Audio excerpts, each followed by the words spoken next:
Numerical काय find करायचं आपल्याला? एक फिगर सिस्टीम दिले पुलीची and acceleration of centre of mass find करायचं. मग त्यासाठी आपल्याला ऍक्सलरेशन ऑफ सिस्टीम फाइंड करा. हा मुव्हिंग डाऊन विथ ऍक्सलरेशन आहे आणि with same acceleration it is moving up. तर आपल्याला फॉर्म्युला माहित आहे लॉज ऑफ मोशनचा. Acceleration of connected body and separated by pulley काय असतोय?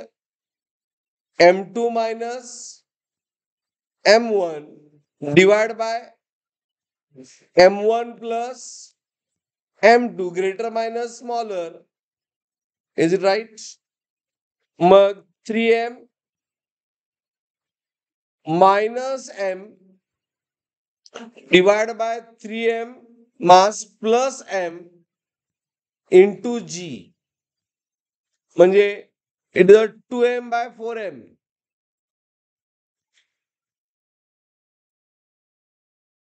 into g. म्हणजे a किती आलं? g by 2. How much a? g by 2. जे पहिल्यांदा फाइंड करायला पाहिजे ऍक्सलरेशन g by 2. आता acceleration of centre of mass find करायचं आहे. तुम्ही फॉर्म्युला घेतला त्याचा. काय असं फॉर्म्युला?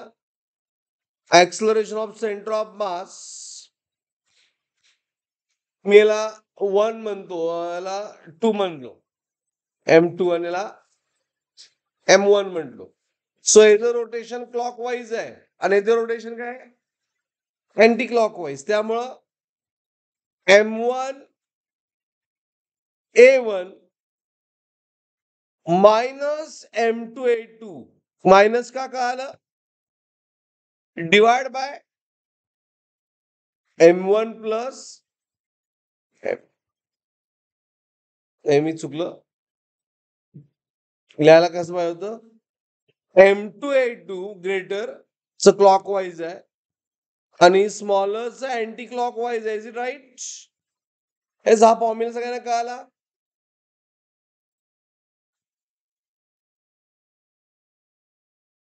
हा फॉर्म्युला कळाला कसं आहे ना?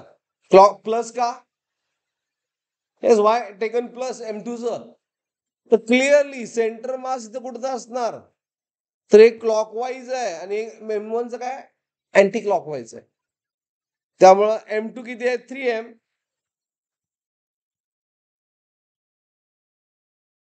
Okay into g by 2 minus m into g by 2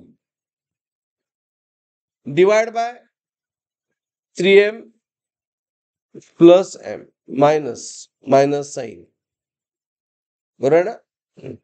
आणि त्यामुळे आन्सर इज किती आलं? g by 4. So 3m minus m into g by 2 divided by 4m. So 2m by 4m half into g by 2. त्याच त्या answer आलं g by 4. Answer is g by what it. मग हे यातले आपण कुठला प्रॉब्लेम ड्रॉप करू शकलो?